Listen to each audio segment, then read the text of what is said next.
daawadayaal kusoo dhawaada saxafi filim su'aala baad ka dhigtaan barnaamijyada aynu kaga hadalno shirkadaha dalkaasi India laga leeyahay sida Bollywood-ka, Tamil, Telugu, Malayalam, Kannada iyo Bengali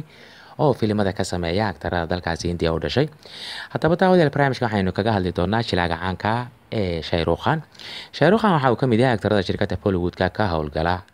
waana boqorka Bollywood-ka King of Bollywood. Waxaa lagu tilmaamaa inuu yahay aktarka ugu jileenka wanaagsan marka ay noqoto aktarada dalkaasi India u dhashay. waxaana lagu tilmaamaa inuu ka mid yahay aktarada dunida ugu lacagta badan ama ugu hantida badan marka ay noqoto waxa uu kaga jiraa kaalinta labaad. Haddaba jilaagan ayaa waxa uu ka hadlay xariga loo geystay jilaaga kale ee Salman Khan. Sida aad ogsoon tihiin jilaaga caanka ah ee Salman Khan iyo Shah Rukh Khan xiriirkooda saaxiibtinimo hore ayuu u burburay waxaana lagu tilmaamaa in labadoodu isku yihiin cadow oo xifaaltan adagi uu ka dhaxeeyo. Haddaba labadan jilaa xifaaltankaasi marka laga yimaado kadib waxa ay ka wada tirsan yihiin shirkadda Bollywood-ka ee dalkaasi India. Marna haddii shakhsiga uu fanka kugula jiro cadowtinimo kasta amaba dhibaato kasta oo dhexdiina taala haddii cadow banaanka uu idinka soo weeraro waa aad heshiinaysaan. Haddaba kadib markii jilaaga caanka ah ee Salman Khan xarig loo geystay laguna eedeeyay in uu toogasho ku dilay 2 deero iyo 2 poolo sanadku markuu 1998 xabsigana la dhigay maalintii Khamiisteeda ayaa jilaagan caanka ah ee Shah Rukh Khan waxa uu ku tilmaamay arrintaasi inay tahay arrin laga murugoodo. waxa uu yiri ma jecli in dhibaato loo geysto saaxiibkay Salman Khan waxaana jeclahay in sida ugu dhaqsiyaha badan lagu siiyo xorriyadiisa oo uu dib u helo. waxa uu yiri Salman Khan haddii uu toogtay buu yiri deero amaba poolo ma ahayn buu yiri in jilaagan sumcadiisa lagu ciyaaro xabsigana loo taxaabo isaga oo banaanka jooga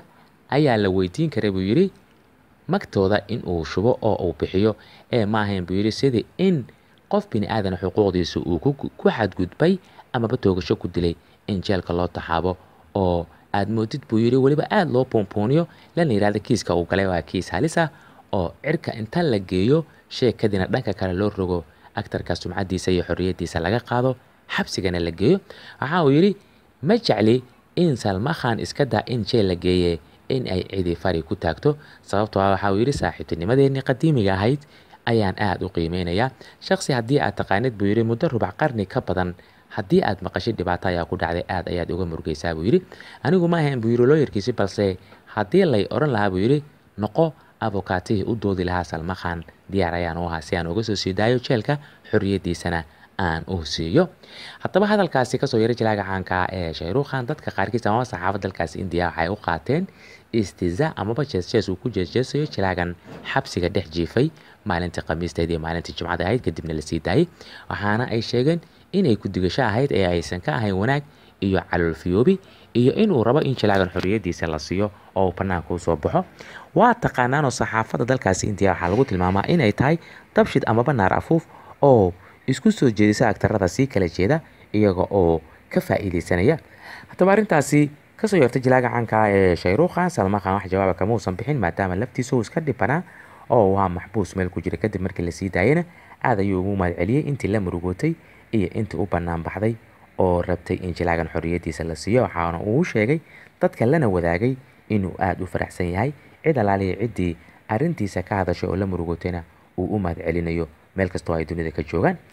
haddaba Shah Rukh Khan waxaa lagu tilmaamaa inuu yahay shakhsi marka ay noqoto aktarada shirkadda Bollywood-ka ka howlgala shakhsi aad u dabeecad wanaagsan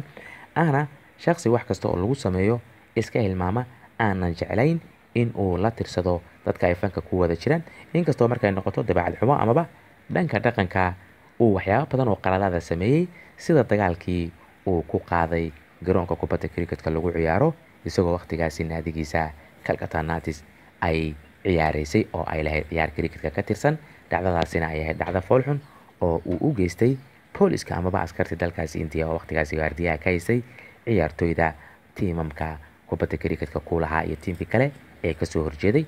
waana dhacdadii ugu xumayd ee abid soo marta jilaaga caanka ee Shah Rukh Khan. haddaba daawadayaal barnaamijka aynu kaga hadlaynay aktarka caanka ee SRK iyo ka hadlidda uu ka hadlay xariga loo geystay jilaagan caanka ee Salman Khan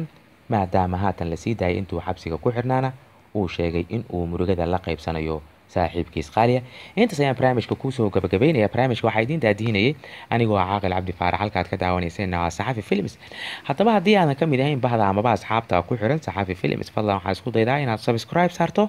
kadibna aad gambaleelka taabato si barnaamijyada ka baxa saxafi films ay updates amaba joogto kuugu ahaadaan waqti kasta oo hawada soo galaan ay si toosa kuugu soo dhacaan oo aad ka mid noqotay asxaabta ugu horeysa ee barnaamijyadan daawada fikrigana waxaad nagula wadaagi kartaa qaybta commentiska ee loogu talagalay afkaartiina inagoo isku duuban oo abaada saxafina intaynu barnaamijkan lamid ku kulmayna daawada waxaynu idinkaga tegaynaa sidaa iyo nabadgelyo